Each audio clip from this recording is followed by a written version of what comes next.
যদি আজকে তা থামাতে ব্যর্থ হন তাহলে প্রস্তুত থাকুন, দেশে দেশে বিক্ষোভ তৈরি হবে। কোন মুসলিম রাষ্ট্রের রাষ্ট্রপ্রধান ক্ষমতায় থাকতে পারবেন না।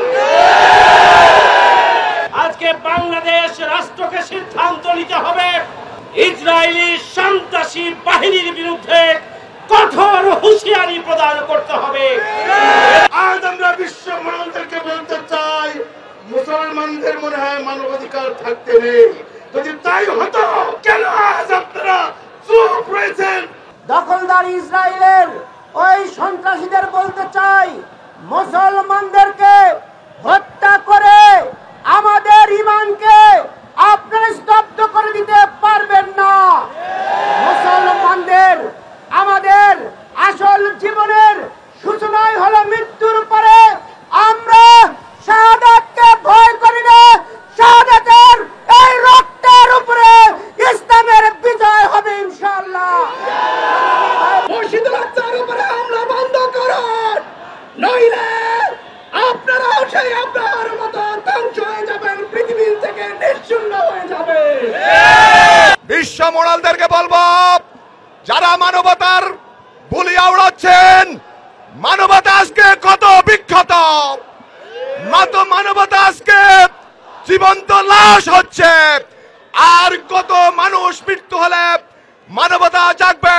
জাতিসংঘ তোমরা চুপ করে বসে আছে কেন বিশ্ব মুসলিম জানতে চায়।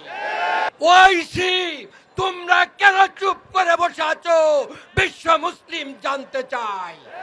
আমরা আরব নেতাদের কাছে বলতে চাই, তোমরা যদি রাজতন্ত্র হারানোর ভয়ে ফিলিস্তিনের পক্ষে কথা বলতে না পারো, তাহলে তোমাদের রাজমসনদ শেষ হয়ে যাবে। আজকে বিশ্বের 200 কোটি মুসলিমকে আজকে একত্রিত হতে হবে। এই জন্য আসুন আমরা ইসরায়েলের সমস্ত পণ্যগুলোকে বয়কট করি।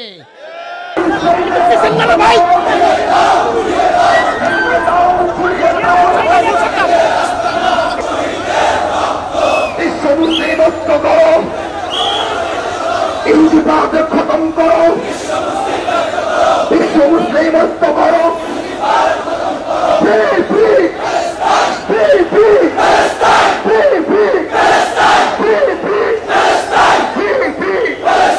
Boycott, boycott.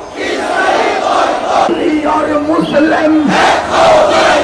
एक होमलाइन करो, बांग्लादेश जमात इस्लामी जिंदाबाद जिंदाबाद, फिलिस्तीन फिलिस्तीन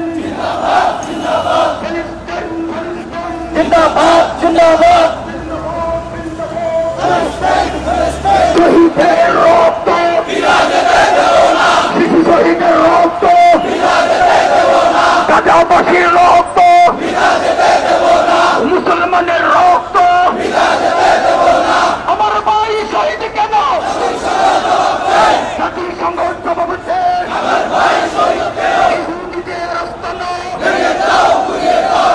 আমরা আজকে পরিষ্কার ভাবে বলতে চাই, অবিলম্বে গণহত্যাকারী খুনি সন্ত্রাসী নেতানিয়াহুকে বিচারের আওতায় নিয়ে এসে তাকে গ্রেফতার করতে হবে।